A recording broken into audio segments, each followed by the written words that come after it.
Momentálne je ešte plesová sála hotela DoubleTree by Hilton takmer úplne prázdna. Za malú chvíľu sa ale začne postupne zaplňať hostiami, ktorí zavítajú na noc jazdcov. My vás týmto večerom prevedieme, tak sa poďte spolu s nami pozrieť, ako to tu vyzerá.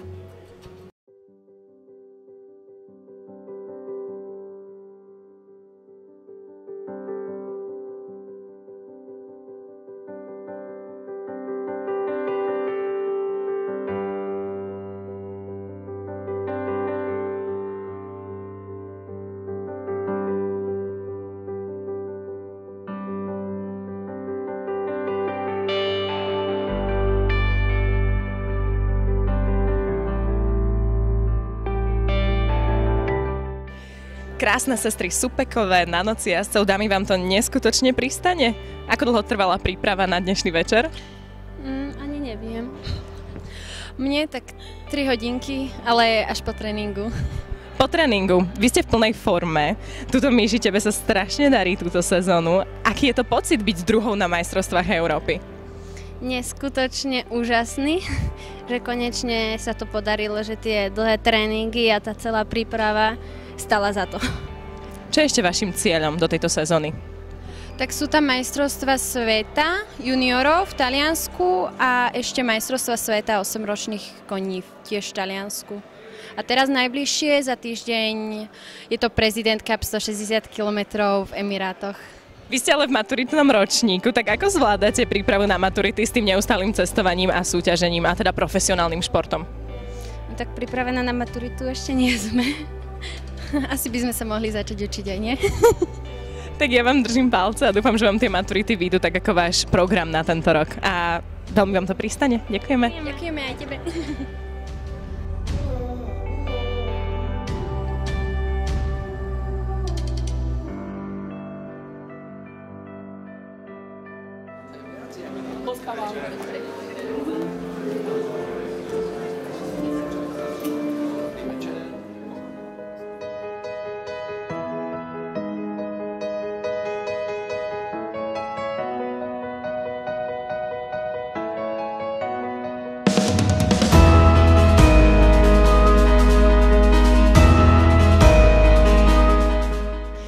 Bronislav Chudyba, ty si zavítal tento rok na noc jazdcov, prevezmeš si dnes večer aj cenu, tak čo ťa sem priviedlo? Aká bola motivácia tento rok prísť sem na ples?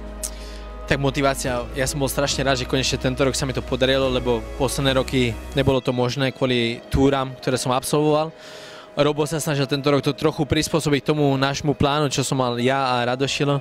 Čiže tým pádom som strašne rád, že sa nám to podarilo a som rád, že som tu teraz.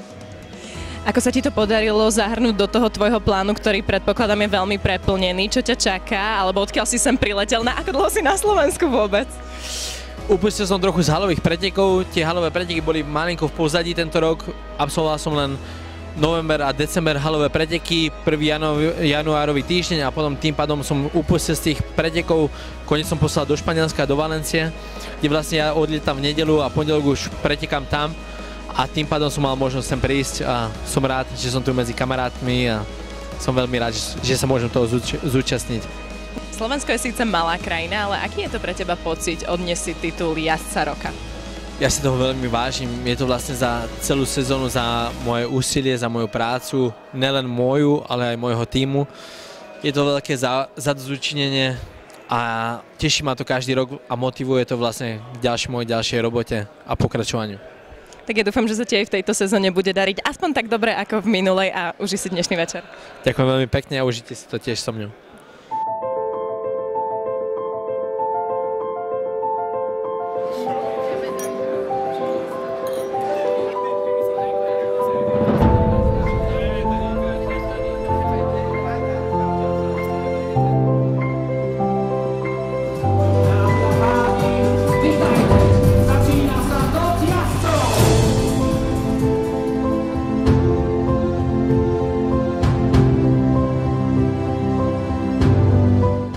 Štvrtý ročník noci jazdcov zahájený, tak aké sú zatiaľ tvoje pocity?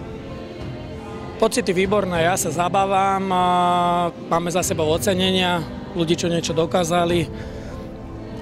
Myslím si, že vládne skvelá atmosféra, ja som strašne rád, že sme tu štvrtýkrát a určite sa teším na teraz na 5. ročník.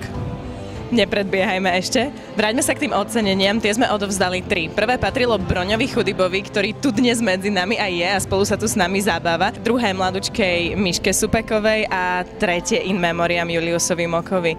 Tak aké je aj to zaspomínanie si na hviezdy nášho jazdeckého neba, ktoré pre nás niečo znamenali spolu s tými, ktorých tu máme momentálne aj medzi sebou?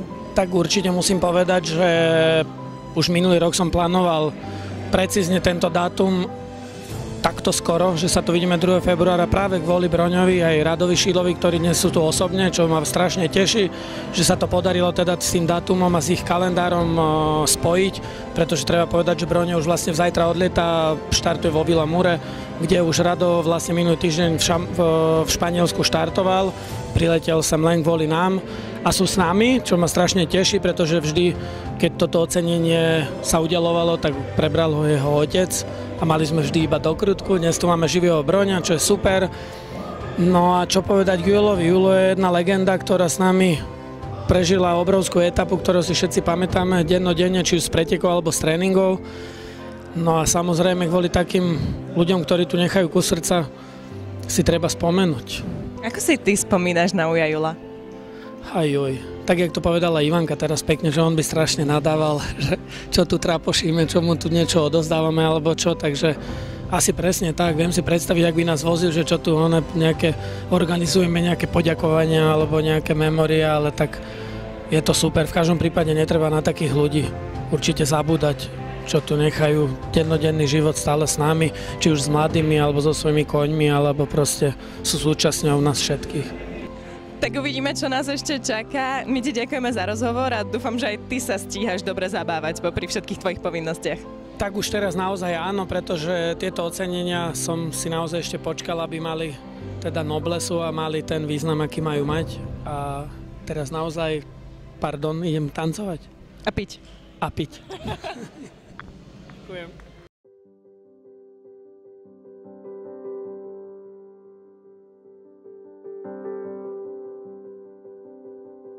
Môžeme ísť na to.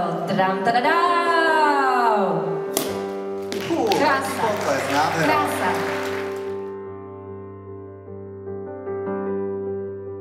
Na zdravie.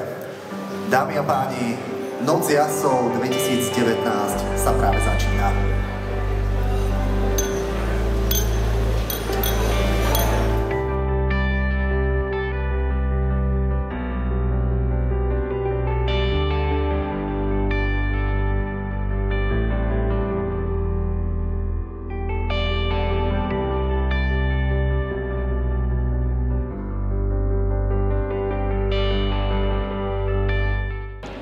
Tomi, ty si nám v predchádzajúcom rozhovore slúbil trošku viacej gala, výzor a svoj sľub si dodržal. Pristane ti to dnes? Ďakujem, pekný večer prajem. Myslím, že ty si tiež dodržala svoj sľub a tiež vyzeral trošku lepšie ako naposledy, takže sme si 1-1, chvála Bohu. To je jediný dôvod, prečo som sa ťa na to spýtala, som chcela počuť konečne nejaký kompliment. No, ako sa dnes zabávaš?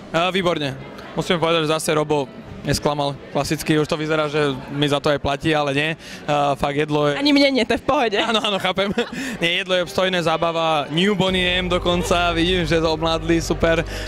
Maťo Valihora, kapela band je úplne akože fakt top. Ešte počkáme si na Kmeťa, čo zase predvedie. Všetko z toho chalani, ktorí sú nám dobre známi, ktorí tu robia dobrú zábavu. Robo to má dobre podchytené, je to vidieť, ľudia sa bavia. Myslím, že som tu nevidel nikoho, kto by mohol niečo namietať, alebo že by bol nejak nespokojný, alebo niečo, takže super.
Ja dúfam, že všetci, ktorí ste strávili dnešnú noc v hoteli DoubleTree by Hilton na Noci jazdcov spolu s nami, ste sa dobre zabavili. A pre tých z vás, ktorí možno nemali tú možnosť sem dnes večer zavítať, dúfam, že toto je tá správna motivácia na ďalší ročník. Ako sme už počuli, hlavnou cenou v tombole je takéto krásne autíčko, tak mne už neostáva dnes večer nič iné, len si ísť kúpiť zo pár lístkov a potom sa hláste na víkendový výlet.